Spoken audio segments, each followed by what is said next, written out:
Bismillahirrahmanirrahim. Bonjour, chers parents, chers élèves. Aujourd'hui, je vais consacrer cette vidéo à la correction d'un devoir concernant l'information génétique à l'unité 2 et un exercice sur le monohybridisme pour les élèves du deuxième année bac international, PC et SVT. Je vais commencer d'abord par la restitution des connaissances, la première partie qui est la restitution des connaissances. On a le même modèle de l'examen national. Donc, pour chacune des proportions numérotées de 1 à 4, on a les proportions 1, les propositions de 1 à 4, proposition 1, proposition 2, 3, 4. Pour chaque proposition, il y a une seule suggestion correcte. L'action demandée, la première action demandée, c'est de recopier le couple 1, 2, 3, 4. Les couples 1, 2, 3, 4, moi, les 4 propositions. Maintenant, les phrases. Recopier le couple. Alors, la première chose à faire, recopier le couple. Grand 1, le numéro 2, la question, la réponse. Et la première action, recopier le couple. Elle a les suggestions correctes pour chaque proposition. On commence. Lors de la transcription, ça veut dire la synthèse de l'ARN messager à partir d'une chaîne nucléotidique d'un allèle donné. Donc, lors de la transcription, il y a production d'une chaîne nucléotidique complémentaire de bras non transcrits. C'est faux. C'est la production d'une chaîne du bras transcrit. Une chaîne nucléotidique complémentaire du bras transcrit. Là, on lit le bras non transcrit, et je remplace la base T par la base U. Par contre, il a tonni le bras transcrit, c'est-à-dire le complémentaire d'ILO, et je remplace T par U. La deuxième suggestion, lors de la transcription, il y a production d'une chaîne nucléotidique complémentaire du bras transcrit. C'est vrai. Donc, je vais dire, B, on va dire B. Pour la proposition A, la suggestion correcte est la suggestion B. Recopier et adresser à chaque numéro la lettre qui correspond à la suggestion correcte. Je fais la même chose pour la deuxième proposition. Un codon est un triplet nucléotidique dans l'ADN. C'est faux. Un triplet nucléotidique de l'ARN M. C'est vrai. L'ARN M synthétisé à partir d'un allèle, ça veut dire une succession de nucléotides dans l'ADN, on a le codon. Le codon, on a les triplets nucléotidiques de l'ARN messager, car chaque triplet code pour un acide aminé donné. Les codons. Donc, pour la suggestion 2, B, pour la proposition 2, la suggestion correcte, c'est la suggestion B. Je passe à la proposition 3. Pendant la prophase 1 de la méiose, il y a appariement des chromosomes non homologues. C'est faux. C'est l'appariement des chromosomes homologues. C'est la formation des tétrades. Ça veut dire un couple de chromosomes. Pendant la prophase, chaque chromosome est constitué de 2 chromatides. Donc, un couple est constitué de 4 chromatides. Tétra. Appariement des chromosomes non homologues. Faux. Appariement des chromosomes homologues. Donc, la suggestion vraie, il y a la suggestion B. Je vais écrire ici B.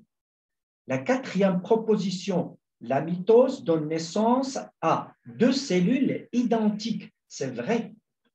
Ce n'est pas la peine de lire les autres suggestions. Non? deux cellules identiques, donc A. Voilà. La réponse d'Yéline, qu'on a dit la feuille d'Yéline, tout simplement. Je passe à la deuxième question. Citez une caractéristique de la prophase 1 et une caractéristique de la métaphase 1 de la méiose. Donc, pour la prophase 1, déjà, prophase 1, il y a appariement de chromosomes homologues. Une caractéristique de la prophase A, appariement de chromosomes homologues et formation des tétrades. Pour la métaphase A, c'est l'emplacement des couples chromosomiques homologues de part et d'autre du plan équatorial. Positionnement des chromosomes homologues de part et d'autre du plan équatorial. Il a tous les schémas comme dit la méiose, la prophase 1, la métaphase 1, la positionnement des chromosomes de part et d'autre du plan équatorien. Machi au niveau du plan équatorien, de part et d'autre du plan équatorien. Deuxième question, la question grande 2. Définissez homozygote et traduction. Alors, homozygote, on parle d'homozygote lorsque un gène présente deux allèles identiques. Homozygote. Homozygote se dit d'un gène qui, chez un individu, sera représenté par deux allèles identiques sur un même locus. Le locus, c'est la position d'un gène au niveau d'un chromosome. Ce locus ne change jamais. Chaque gène occupe un locus, ça veut dire une position bien déterminée sur un chromosome bien déterminé. Maintenant, je passe à la traduction. C'est la synthèse d'une chaîne peptidique, ça veut dire d'une chaîne d'acides aminés à partir d'une chaîne d'ARN messager, à partir d'une chaîne de codons. La traduction, synthèse d'une séquence d'acides aminés dans la protéine, ça veut dire qu'il constitue la protéine à partir d'une séquence de codons dans l'ARN messager. D'accord? Je passe maintenant à la question grande 3. Des schémas de la méiose. Le document ci-contre montre les images de quelques étapes de la méiose. Quelques étapes de la méiose. Classez ces 4 images dans l'ordre chronologique correspondant au déroulement d'une méiose. Alors, pour le classement, je vais commencer par A, LHA. Chaque chromosome est constitué, chaque couple est constitué de 2 chromosomes homologues. Il y a 2 N. 2 N, ici, 2 N égale à 4. Un couple chromosomique, un deuxième couple chromosomique, donc 2 N. C'est la caractéristique appariement des chromosomes homologues. Donc, on est dans la prophase 1. Donc, A, il y a la première. La deuxième, c'est B. L'anaphase A, éloignement des chromosomes homologues sans clivage de centromère. D. Positionnement des chromosomes au niveau de la plaque équatoriale. C'est la métaphase 2. On dit N. C'est l'anaphase 2. Donc, on dit A, B, D et C. Le classement, A, B, D et C. Le classement,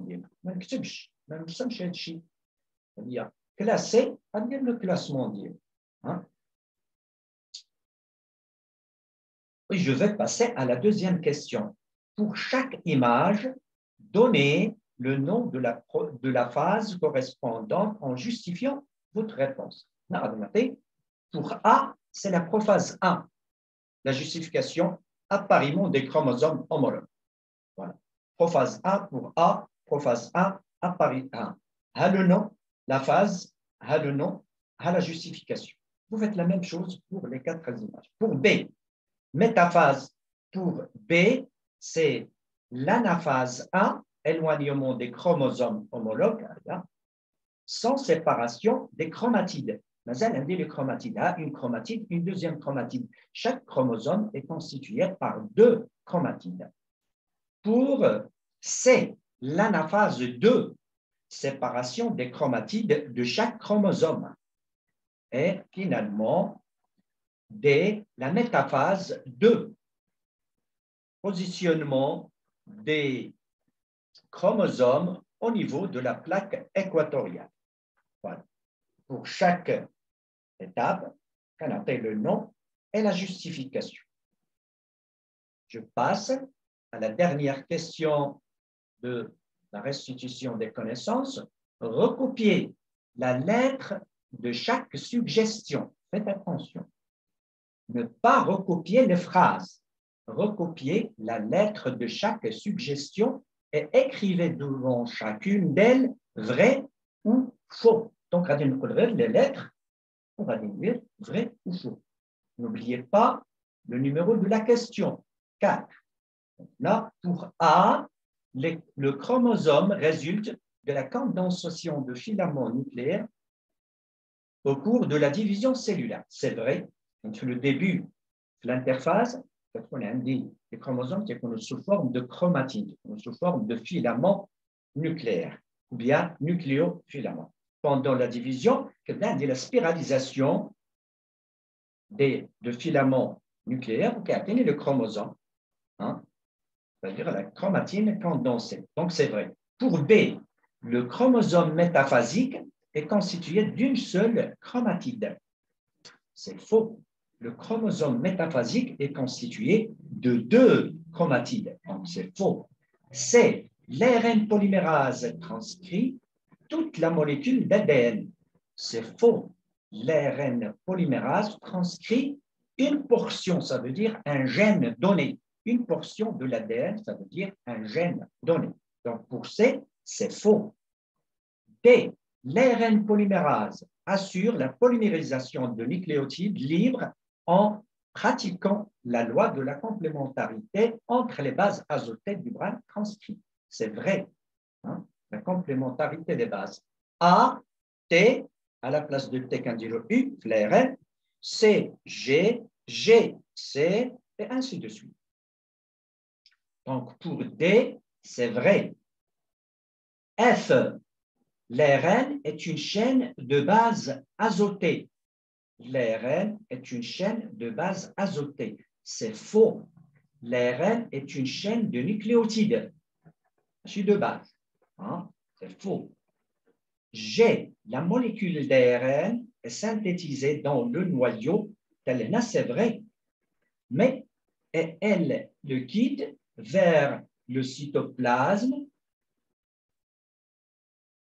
Donc, c'est vrai. Quand on dit l'ARN au niveau du noyau, puis il quitte le noyau vers le cytoplasme où il y a synthèse de la protéine. Ça veut dire la traduction. Donc, c'est vrai. Pour G, c'est vrai. Pour H, un allèle est la version d'un caractère. C'est faux. Un allèle est la version d'un gène. La version d'un caractère, c'est le phénotype. Hein? Donc, un allèle, c'est la version d'un gène. Donc, c'est faux. H, faux. I, la formation d'un polypeptide s'effectue dans le noyau. C'est faux. La formation d'un polypeptide s'effectue dans le cytoplasme. Donc, c'est faux. Ok, là, je termine la phrase. J, l'ARNT transporte les acides aminés libres du cytoplasme vers le noyau. C'est faux. Voilà. Pour les questions vraies ou faux. Je passe maintenant à la deuxième partie qui est le raisonnement scientifique et la communication graphique et écrite. هذا l'examen on a 15 points. La restitution de connaissances, on a 5 points.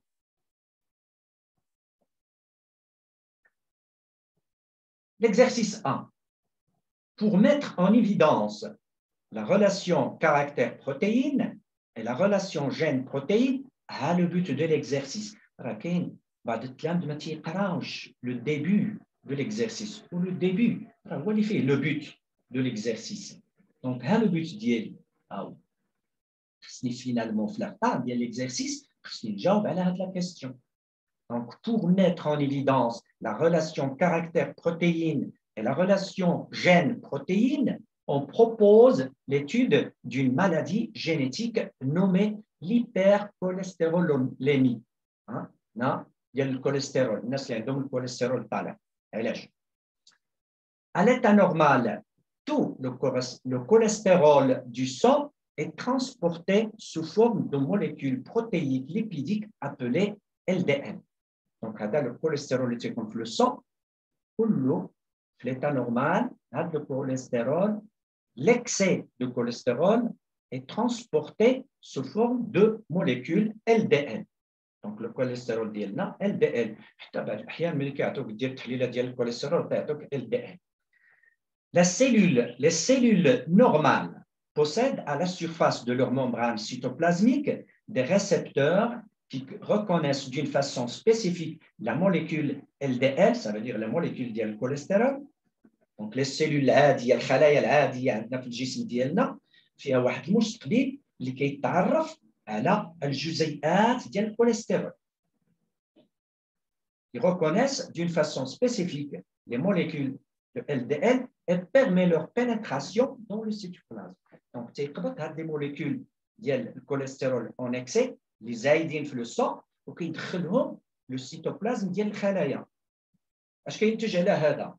Ce qui entraîne la diminution de la quantité de cholestérol dans le sang. وهذا هو اللي كيجعل النسبة ديال الكوليسترول كتنقص في الصو كتكون قليلة في الصو عند الناس العاديين. هذا سي ليتا نورمال. مزيان؟ دونك اش خاصني نفهم هنا؟ بأن الخلايا ديالنا فيها دي ريسبتور ممبرانير في الغشاء ديال الخلية اللي كتعرف على الكوليسترول وكتدخلو الخلية وهكذا ما كتخليش الكوليسترول مرتفع في الدم. فوالا هذا لي دوني. Pour déterminer la cause de l'augmentation de cholestérol dans le sang, الناس اللي مرض بغينا نكشفوا على السبب ديال الارتفاع ديال الكوليسترول في الدم عندهم. Une étude a été faite sur des individus normaux et d'autres atteints de la maladie distribués en 3 groupes. هذيك دراسات تجرات على ناس اللي هما عاديين وناس اللي عندهم مصابين بالارتفاع ديال الكوليسترول وقسمناهم 3 groupes. Le document A اللي هو هذا عطاني 3 groupes. Le document A عطاني 3 groupes. اش كيقول لي groupe A fait les individus sains. Le groupe 2 fait les individus moyennement atteints. Le groupe 3 fait les individus gravement atteints. Donc, هادو عاديين هادو مصابين إصابة متوسطة وهادو مصابين إصابة خطيرة كبيرة. وهنا عندي لو نومبر دو ريسبتور LDL نورمو هادو اللي يهضروا لينا عليهم هنا هادوك المستقبلات الغشائية العادية اللي كاينة عند الغشاء ها لو نومبر ديالهم عند الناس العاديين عند الناس اللي مصابين إصابة متوسطة وعند الناس المصابين إصابة خطيرة. هنا عطيني لونيتي اربيترير. هنا لا كونسونطراسيون ديال الكوليسترول عند الناس العاديين عند الناس اللي مصابين إصابة متوسطة عند الناس اللي مصابين إصابة خطيرة. دونك ديجا أنا كنشوف هنايا الناس العاديين عندهم واحد العدد مرتفع ديال المستقبلات الغشائية 52 يونيتي اربيترير والتركيز ديال الكوليسترول في الدم منخفض. إذا عاديين. ها المرجع ديالي دابا هو هذا حيت هادو هما اللي عاديين. وهنا نقص عندي العدد ديال لي ريسبتور وتزاد عندي لا كونسونطراسيون. هنا ما كاينش عندي المستقبلات العاديه اللي كتدخل الكوليسترول لي سيلول. دونك الكوليسترول كيبقى مرتفع عند الناس اللي مرض بزاف. هاني فهمت لو تابلو ديالي لو دوكيمون ديالي. نمشي نشوف لا كاستيون. اذا فهمنا لو بوت فهمنا لي دوني ديال الناس العاديين وفهمنا لا كومباريزون. دابا يمكن ليا نفهم انا اشنو واقع. يمكن ليا تبان ليا العلاقه هنايا بين عدد المستقبلات العاديه والنسبه ديال او التركيز ديال الكوليسترول في الدم. كنشوف فيها العلاقه. كل ما زاد العدد ديال المستقبلات العاديه كل ما نقص عندي الكوليسترول في الدم وهذا عادي لان مع هاد لي دوني هادو. نشوفوا لا كيستيون en se basant sur les résultats du document A اللي هو هذا montrer la relation entre ces résultats et l'état de santé. Les résultats, l'état de santé. Faites attention. La relation. Montrez cette relation. La relation, elle est claire. Plus le nombre de récepteurs normaux est grand, plus la concentration de cholestérol est faible, plus est anormal. C'est une relation. Est-ce que je dois la montrer? Pourquoi? Il a le nombre de récepteurs normaux كبير كيكون عندي نسبة ديال la concentration de cholestérol ضعيفة. Pourquoi? Montrer. هنا خصني نخدم اش قالوا لي هنايا قال لي هاد les cellules normales possèdent à la surface de la membrane cytoplasmique des récepteurs qui reconnaissent les molécules LDL, ديال الكوليسترول, et permet leur pénétration dans le cytoplasme. Donc, اش يمكن نفهموا هنا؟ هادو دابا بما انهم كثار كيدخلوا نسبة كبيرة ديال الكوليسترول لا cellule, ce qui montre la faible concentration du cholestérol dans le sang. هي اللي بغيت نعطي هنايا. Alors, on commence par l'état de santé, l'oulé, chez les individus sains, état de santé. Présence d'un grand nombre de récepteurs normaux, 52. Le grand nombre de récepteurs, c'est-à-dire transport d'une grande partie, d'une grande quantité de LDL, cholestérol du sang, vers le cytoplasme. Le cholestérol cytoplasme. وبما أن هاد les récepteurs liquides le cholestérol كبار, la concentration du cholestérol va être faible, diminution de la concentration de cholestérol dans le sang. Donc, اش اللي زدت انا هنا؟ حتى حاجه ما زدتها من راسي. هذه عندي le grand nombre de récepteurs عندي transport d'une grande quantité عندي في les données. عطينا ليها في les données. Ou la diminution de la concentration عندي. بس توالو غير ربط les données مع les résultats اللي عطاوني. Donc, j'ai montré la relation. La relation, هذه مع هذه. Il y a la relation. وهذه la démonstration. J'ai montré la relation بين هذا وهذا ou la santé. La relation اللي عندي هنا, je l'ai montré. ملي كندير هذه, je fais la même chose. غادي ناخذ هذه comme modèle. Et je fais la même chose pour les autres individus. حيت عندي هنا 3 groupes. خص يكون عندي 3 tirets. Le deuxième tiret, chez les individus moyennement atteints, présence d'un nombre moyen de récepteurs, 28, entre parenthèses, 28 unités arbitraires, transport d'une moyenne quantité, un nombre moyen, donc transport d'une moyenne quantité de LDL dans le sang. Voilà que l'autre partie va être le sang. Le cytoplasme, la quantité de le cytoplasme, la quantité de le sang. Il y a des cas moyennement élevés. Maintenant, concentration moyenne dans le sang. Je fais la même chose pour le troisième groupe, pour les individus gravement atteints. Absence, 0. Absence de récepteurs LDL normaux, ma كاينينش. Donc le récepteur اللي بيدخلوا لي الكوليسترول cytoplasme ما كاينينش. Pas de transport de molécules LDL dans le cytoplasme. فين غادي يبقى الكوليسترول LDL؟ غادي يبقى في le sang. وهذا. هادشي علاش عندي une forte concentration du cholestérol dans le sang. Voilà. ما زدت والو من راسي وكنربح القطع. داكوغ. هادشي علاش خاصكم تعلموا كيفاش توظفوا لي دوني اللي كيعطوكم ولي دوكيومون اللي كيعطوكم. هما اللي وظفت هنايا. Je passe aux autres données. Le récepteur LDL possède une portion externe qui fixe la molécule LDL et une portion cytoplasmique responsable de la pénétration de ces molécules dans le cytoplasme. Je voudrais vous dire, avec le récepteur اللي هضر لي عليه في الأول اللي كيتعرف على la molécule ديال الكوليسترول راه مكون من جوج ديال لي بارتي دو بورسيون. واحد لا بورسيون اكسترن في الغشاء ديال السيتوبلازم من الجهه الخارجيه. اش كيدير هذا؟ Il fixe la molécule. le cholestérol, le LDL. On a un autre récepteur, une autre partie de récepteur qui permet la pénétration de cette molécule, le cholestérol, vers le cytoplasme. Deux parties qui sont de récepteurs. La figure A du document 2, je vous vois, la figure A du document 2 présente un fragment du gène responsable de la synthèse de la portion cytoplasmique de récepteur chez un individu sain et chez un individu atteint de la maladie. La portion du récepteur LDL, c'est une protéine. علاش انت يتحكم فيها un gène. هنا عندي deux versions de gènes. Ou les versions de gènes, je كنسميهم les allèles. Le gène ou le gène responsable de la synthèse de la portion cytoplasmique du récepteur. On a juste les versions. Deux allèles.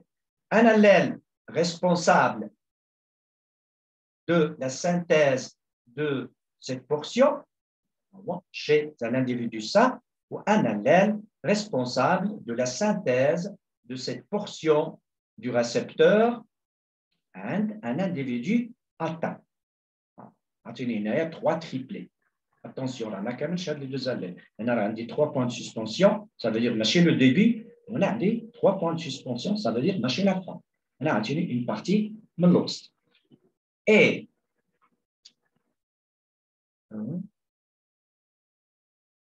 bien sûr, la figure B a un extrait du code génétique.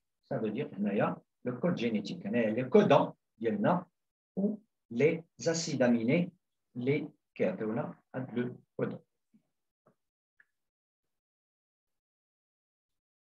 La question, en se basant sur les données du document 2, donner la succession des acides aminés du fragment de l'allèle normale et de celle de l'allèle muté. L'allèle normal, الشخص العادي، l'allèle muté، الشخص المصاب. Une mutation, c'est une modification au niveau de l'ADN, au niveau de l'ARN ou bien au niveau de la protéine. Une mutation, c'est une modification au niveau de gène. En se basant sur les données,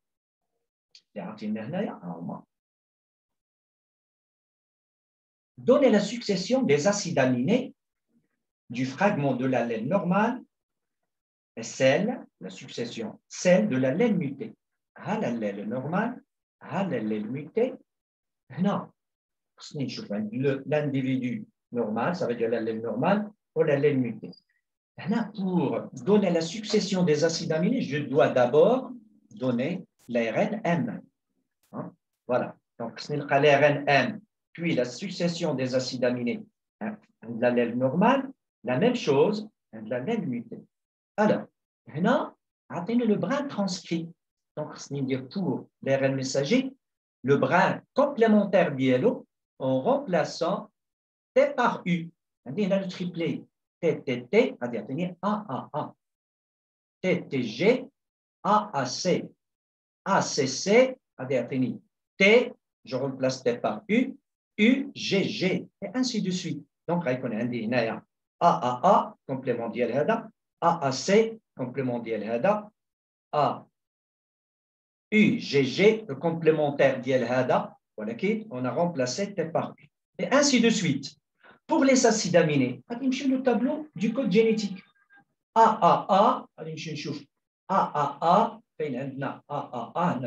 AAA, c'est la lysine. AAC, l'aspargine. UGG, UGG, le tryptophane, et ainsi de suite. Donc, l'acide aminé correspondant. Attention, ne pas oublier les liaisons peptidiques entre les acides aminés. AAA, code pour la lysine.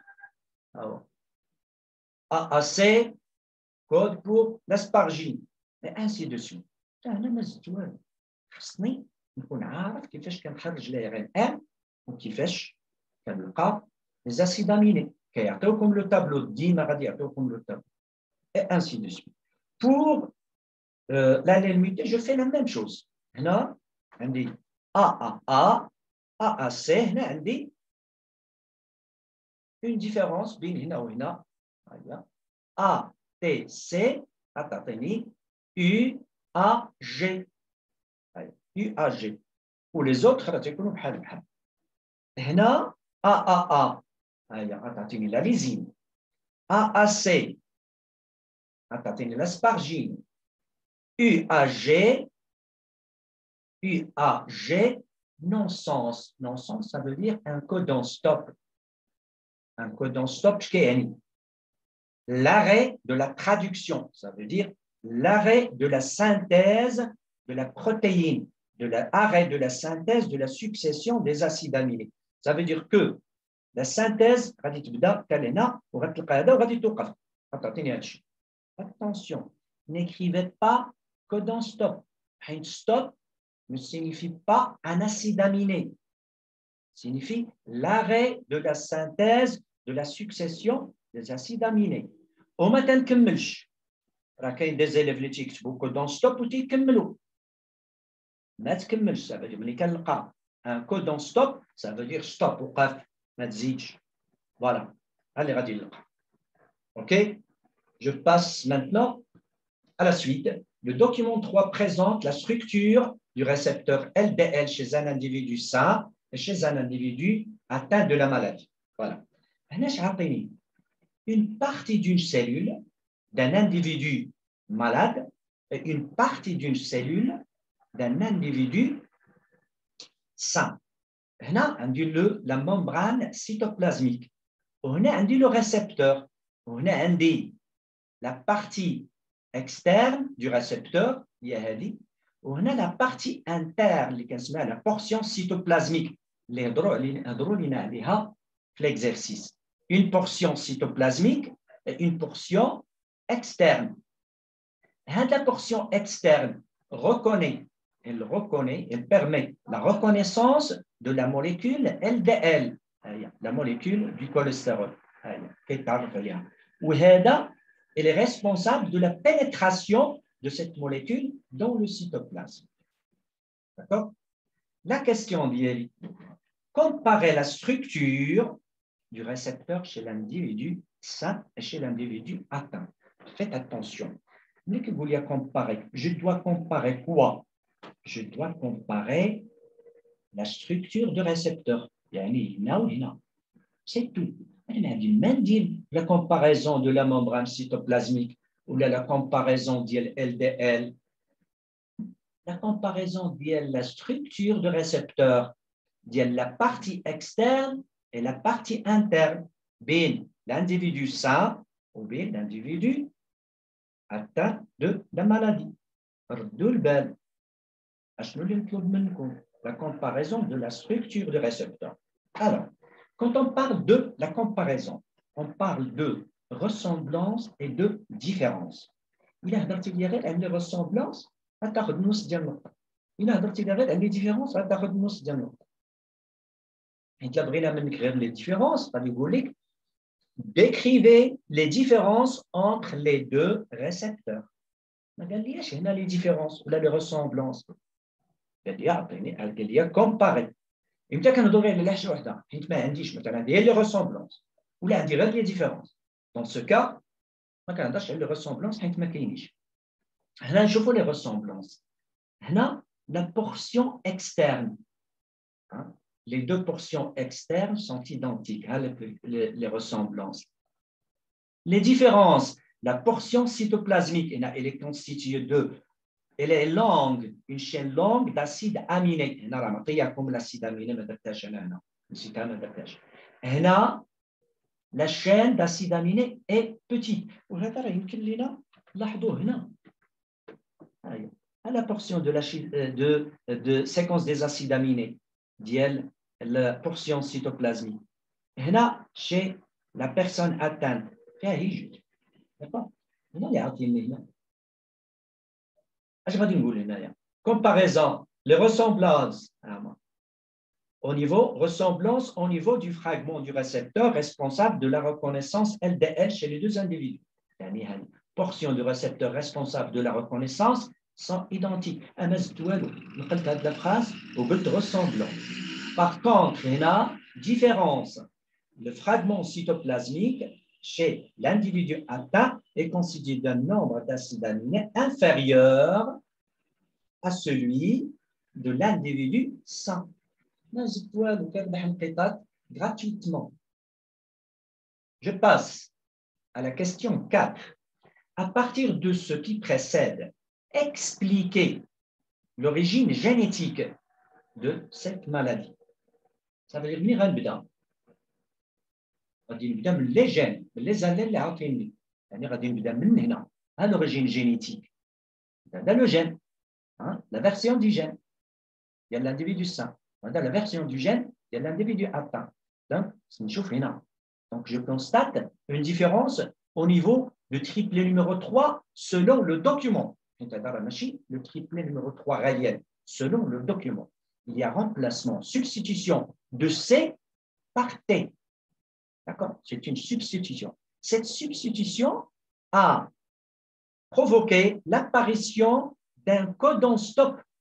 Le codon stop, il arrête la synthèse de la protéine. Donc, il y a une protéine non fonctionnelle. Une protéine, la portion cytoplasmique responsable de la pénétration des molécules LDL.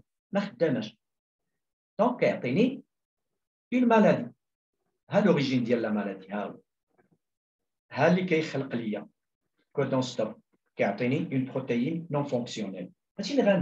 Mutation de substitution, non-sens. Elle a un non-sens. L'apparition d'un codon non-sens. Substitution de ces parties au niveau du nucléotide 8. Le nucléotide 8, substitution du nucléotide 8 du bras transcrit, apparition d'un codon, il y a la substitution de C par T, ce qui provoque l'apparition d'un codon non-sens ou codon stop au niveau de l'ARN messager. Au niveau de l'ARN messager. Arrêt de la synthèse de la protéine, synthèse d'une protéine peptidique, d'une chaîne peptidique incomplète, il y a ma كاملاش. هذا هو le récepteur اللي غيدخل LDL. Récepteur membranaire non fonctionnel, ما باقيش خدام, pas de transport des molécules LDL dans le cytoplasme, ما باقيش غادي نقول لي les molécules ديال الكوليسترول cytoplasme, كيبقى عندي augmentation du cholestérol dans le sang et puis la maladie, apparition de la maladie. Donc, l'origine génétique de la maladie. Le caractère, les voies, le transport et puis la maladie. D'accord? Dima, il a attendu l'origine pour la question téléphone. Le gène. C'est l'origine génétique. Le gène. Maintenant, mettez en relation, avec le but, on a fait le début, la relation caractère-protéine et la relation gène-protéine. C'est le but qui est le début. Donc, il y a deux relations. Je vais commencer par la relation gène-protéine. Le gène. Le gène est modifié. Substitution de C par T. La protéine. Modification du gène, car ce qu'on a K ou la K. Modification de la protéine, car ça qu'on a K ou la K. Donc, il y a une relation gène-protéine. Toute modification du gène entraîne une modification de la protéine. Une modification au niveau du gène, mutation, provoque la synthèse d'une protéine non fonctionnelle.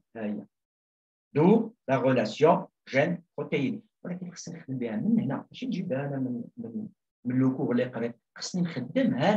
Les données pour la relation protéine-caractère. Une modification de la protéine provoque la maladie. Ça veut dire que l'individu est incapable de transporter les molécules de cholestérol du sang vers le cytoplasme. Protéine, caractère. Une modification au niveau de la protéine, protéine incomplète, pas de transport de LDL vers le cytoplasme, le récepteur responsable du transport des molécules LDL vers le cytoplasme. D'où la relation protéine-caractère. Il est indiqué une protéine modifiée, mais le rôle d'ILA, le transport d'IL, le cholestérol, le caractère. Donc, relation protéine-caractère. Tout ce les données. L'examen du baccalauréat. Je passe maintenant à l'exercice numéro 2. On voit un exercice qui concerne les lois de la transmission des caractères. Dans le cadre de l'étude de la transmission des caractères héréditaires chez un insecte chrysope, c'est un papillon, on réalise des croisements entre des individus homozygotes. Attention, des individus homozygotes, ça veut dire qui appartiennent à des races pures. Croisement 1 entre une femelle à corps vert et un mâle à corps jaune. La génération F1 obtenue est composée d'individus à corps vert. Le deuxième croisement entre un mâle à corps vert et une femelle à corps jaune. Donc, on a le sexe. Quand on dit la femelle à corps vert, d'abord on dit le mâle à corps vert. Puisque tous les individus des deux croisements sont homozygotes, donc le deuxième croisement, c'est un croisement inverse du premier croisement. Donc, un rôle du droit d'une chauffeur. Les deux questions, en analysant les résultats de ce croisement, montrent le mode de transmission de ce caractère. On commence d'abord par la première question. Pour simplifier, le schéma, le premier croisement, un mâle à corps jaune, une femelle à corps vert, qui a tenu tous les individus à corps vert. Le croisement 2, on change le sexe, les caractères du sexe. Le mâle corps jaune, le mâle corps vert. Le contraire pour la femelle. Qui a tenu 50% des mâles à corps jaune et 50% des femelles à corps vert.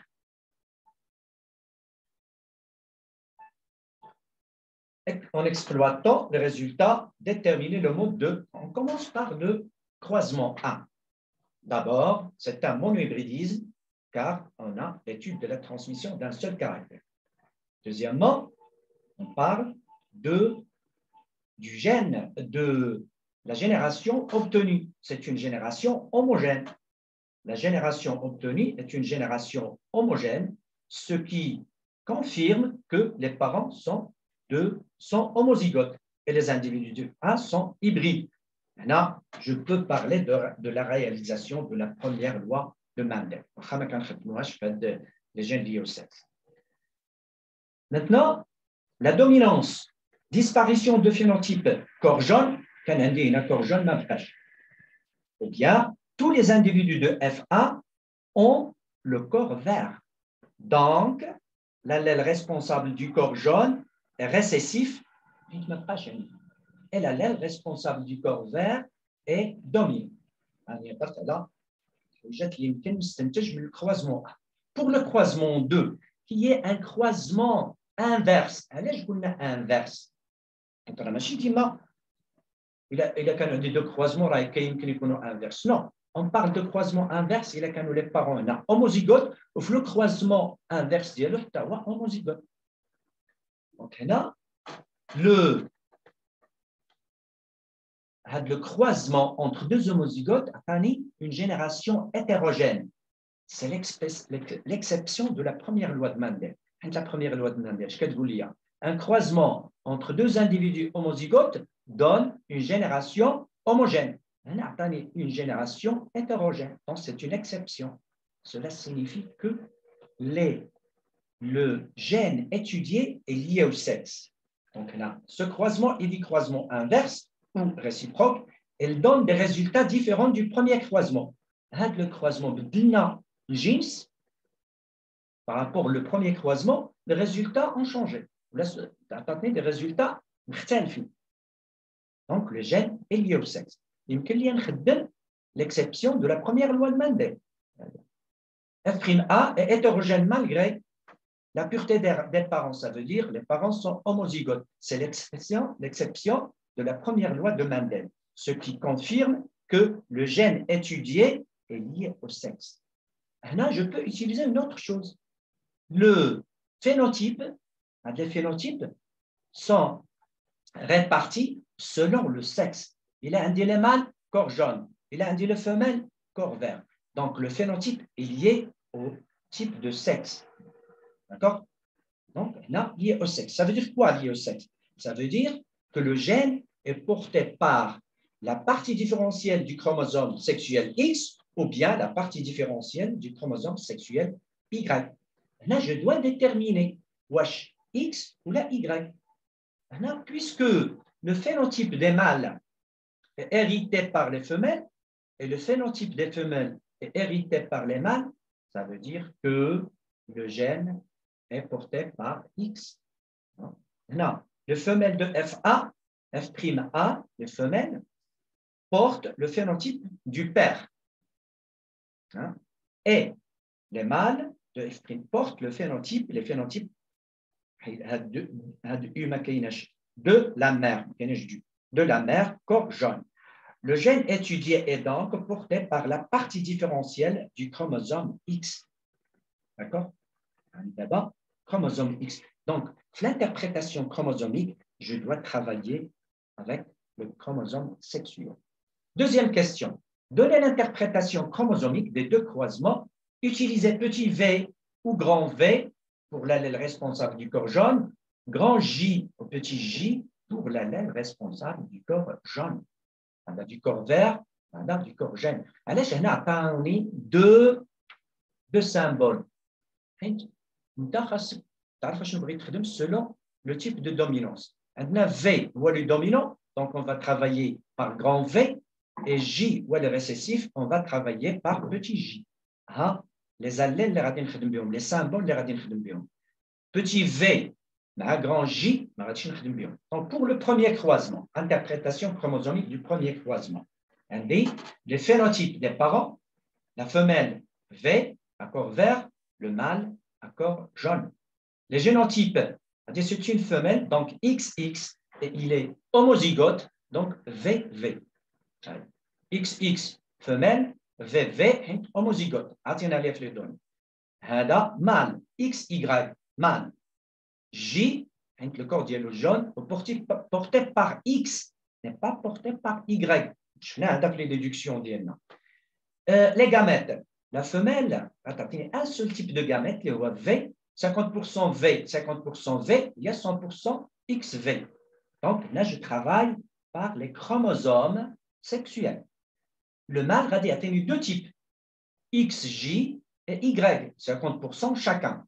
XJ plus Y, 50%. Y, mais qui est ma fiche, les allèles qu'on étudie.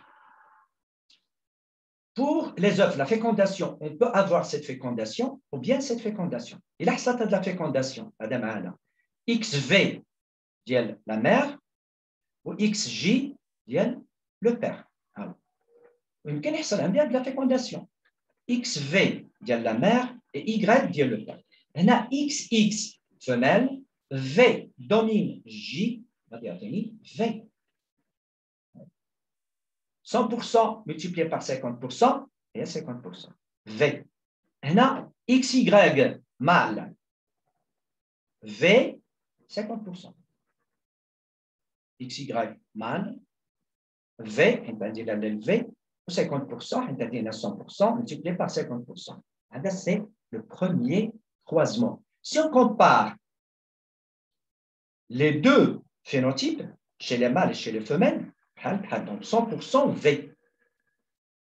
D'accord? Si on compare ces résultats de l'interprétation chromosomique, ça veut dire les résultats théoriques, mais les résultats expérimentaux, les résultats théoriques sont conformes aux résultats expérimentaux. C'est pour le premier croisement. je passe au deuxième croisement. Le deuxième croisement, c'est l'inverse. Le premier, les femelles J, les mâles V. On a J, les allées, les en rouge pour les femelles.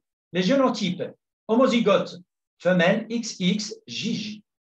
XX, femelle, JJ, et homozygote, on a le corps jaune.